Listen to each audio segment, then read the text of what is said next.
Malcolm, you ran an RCIA program having yourself experienced a conversion experience and underwent RCIA program. And then when you worked as a pastoral associate, you also ran an RCIA program. So could you share with our viewers, what does the program involve? Okay.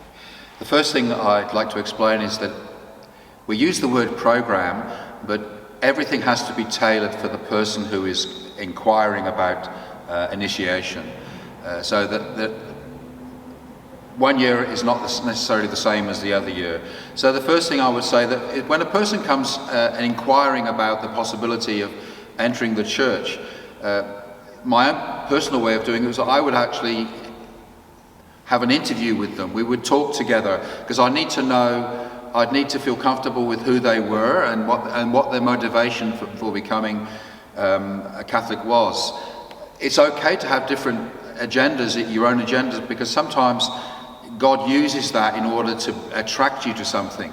But as long as you know where you actually have to face things. So we would have a conversation, we would engage in prayer together, and then we start to formalize things by meeting regularly, maybe once a fortnight for a month or so, just to get to know people, and then organize a team of people that came around them. A lot of parishes have already an established team that they use every year. My experience with that, it was okay to have a couple of people because they understood the process, but if we had a young mother, for instance, who was looking at becoming a Catholic, I always found it useful to have a young mother as part of the team. Someone that they could talk to during the week if they had some questions or issues. Someone that would mentor them in that way. I always found that very good. My first part of the program would be that we would just focus totally on the gospel. We would look at the gospel on Sunday. We would try to open it up for them to see that the gospel is alive today and speaking to them. And then when they came to church on Sunday, they would have a context to what they were hearing. And slowly, very slowly, you'd see that they began to engage more in the Mass and with the community. Later on in the program, when we've been together a while, then you start looking at some of the sacraments that they needed to know about. They would need to know a little bit about baptism, about confirmation, and about Holy Communion. What those were about. So we would open them up a bit, so to really help them understand what was happening in those sacraments and what they were saying yes to. And then, of course, the program doesn't end after Easter. There's a period of time after they're new Catholics. They're called the Mystagogia, where we get together, and then at that time we can also look at other sacraments that they might need to experience at that time. So the whole process I call it a process, but it's a journey. The whole journey is one of them understanding who they are and who God is, and so when they say yes, they know what they're saying yes to. There's no secrets. It's actually a journey towards conversion, and it's an ongoing journey that we all, as baptized Christians, are still taking, and that's why in a sense we call it a program, but actually in truth it is a journey and a lifelong journey.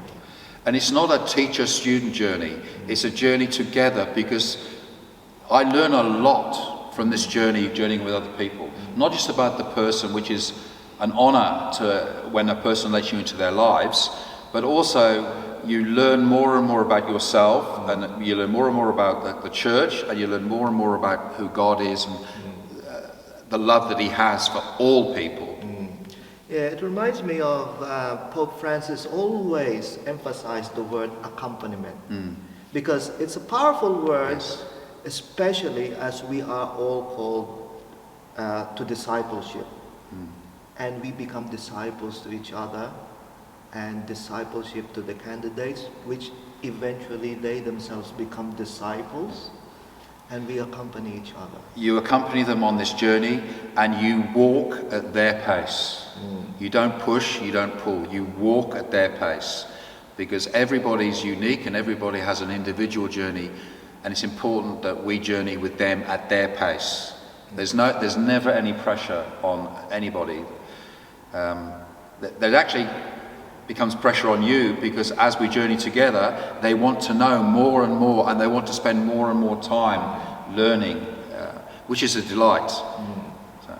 Yeah, and then we learn from each other, because that's how we grow in getting to know Christ, because initially that's where the encounter, and then we get to know Christ deeply, and that knowledge become into action where we journey together through love, hope, and faith.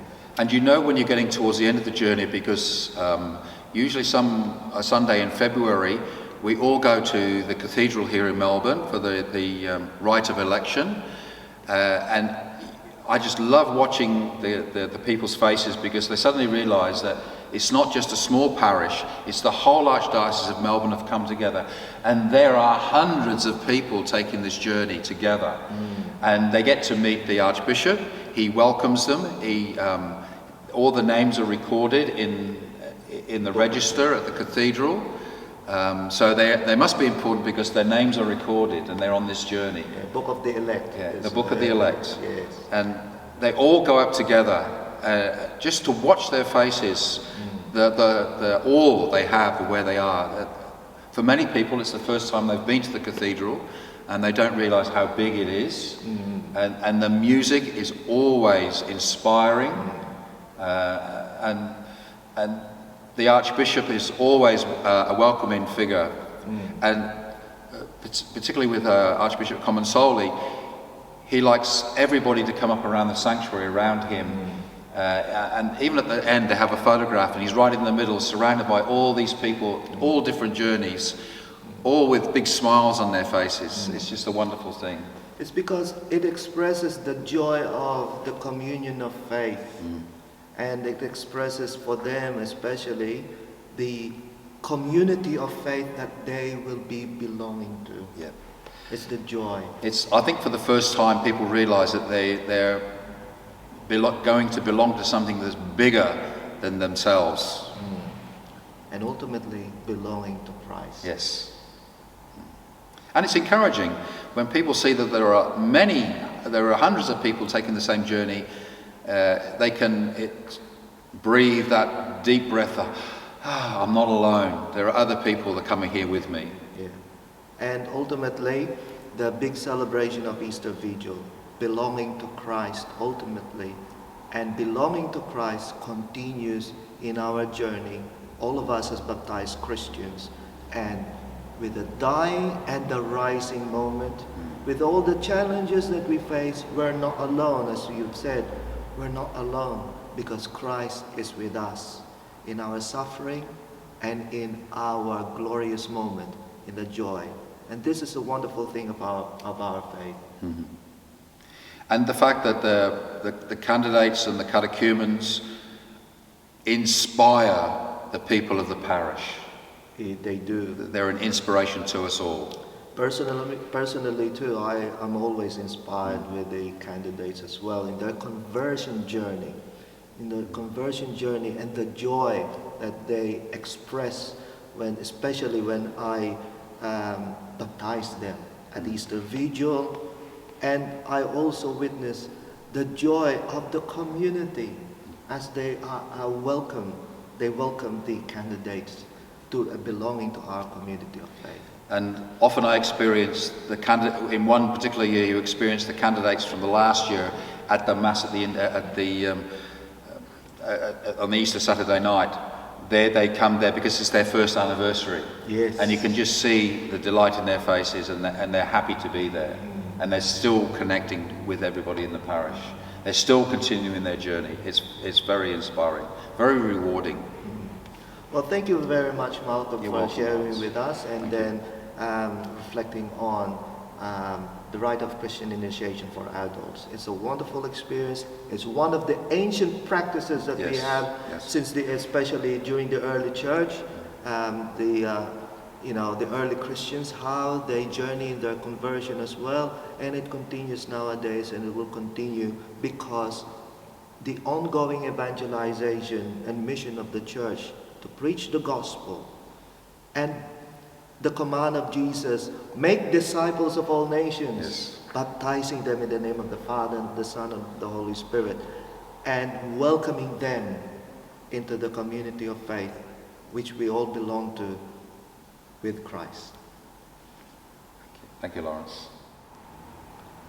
Dear friends, I hope this video have helped you understand the rite of Christian initiation for adults is an important and ancient practice of the church, journeying with those people who wants to belong to our Catholic faith. In this journey, we are gathered together, we work together, because this is part of our mission, making disciples of all nations and preaching the gospel, helping people to encounter Christ through us, and eventually journeying with them to get to know more Christ and deepen and grow in their relationship with Christ through us as church.